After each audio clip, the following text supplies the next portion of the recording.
వినదగునెవ్వరు చెప్పిన వినినంతన వేగపడక వివరింపదగున్. కనికల్ల నిజము తెలిసిన మనుజుడెపో నీతిపరుడు మహిళో సుమతి. మనం చిన్నప్పుడు చదువుకున్న సుమతి శతకంలోని పద్యం ఇది.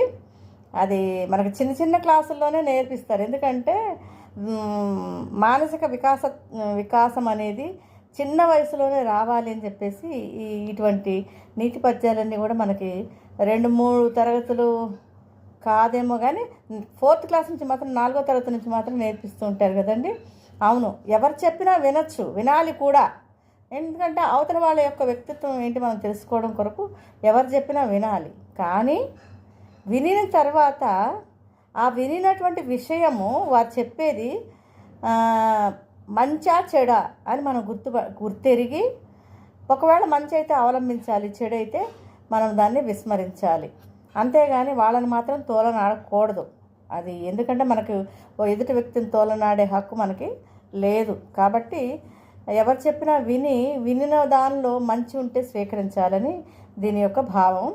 అయితే ఈ రోజుల్లో ఎలా ఉందంటే నా చిన్నతనం కంటే ఇప్పుడు చూస్తే మంచి అనేది మన ఇంటి గడప దాటక ముందే చెడు అనేది ఒక 100 కిలోమీటర్లు లేదా 1000 కిలోమీటర్లు జంప్ చేస్తుంది. కనీసం నడవట్లేదు, పరిగెత్తట్లేదు, జంప్ చేస్తుంది. ఆ పరిస్థితిలో మనం ఉన్నాం. కాబట్టి ప్రియమైన స్నేహితులారా, మీరంతా కూడా చాలా జాగ్రత్తగా ఎవరు ఏం మాట్లాడుతున్నారు, అది మన జీవితానికి అవసరమా కాదా, దాన్ని మనం మళ్ళీ రిపీట్ చేస్తే అది మనకి మేలు జరుగుద్దా కీడు జరుగుద్దా ఆలోచించారు. ఇంకొక విషయం ఏంటంటే ఎవరైతే ఎక్కువ మంచి గురించి మాట్లాడుతూ ఉంటారో వారి యొక్క బ్రెయిన్ అనేది, వారి యొక్క మనసు అనేది ఎప్పుడు కూడా మంచిగా కోరుకుంటుంది, మంచి కాంక్షిస్తుంది, మంచి చేస్తుంది అనమాట.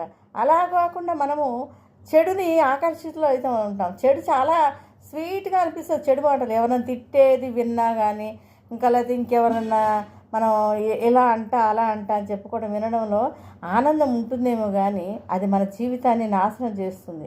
కాబట్టి ప్రియమైన స్నేహితులారా, మీరు చెడు వైపు కాకుండా మంచి వైపే ఉండండి.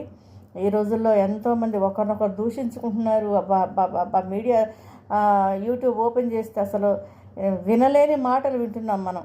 దయచేసి మీరంతా వాటి జోలికి వెళ్ళకండి. మీరు చక్కగా మంచిని మాత్రమే స్వీకరించాలని కోరుకుంటూ, మీ అందరికీ కూడా మేలులు జరగాలని, మీ జీవితం అంతా సుఖమయంగా ఉండాలని కోరుకుంటూ thank you one and all.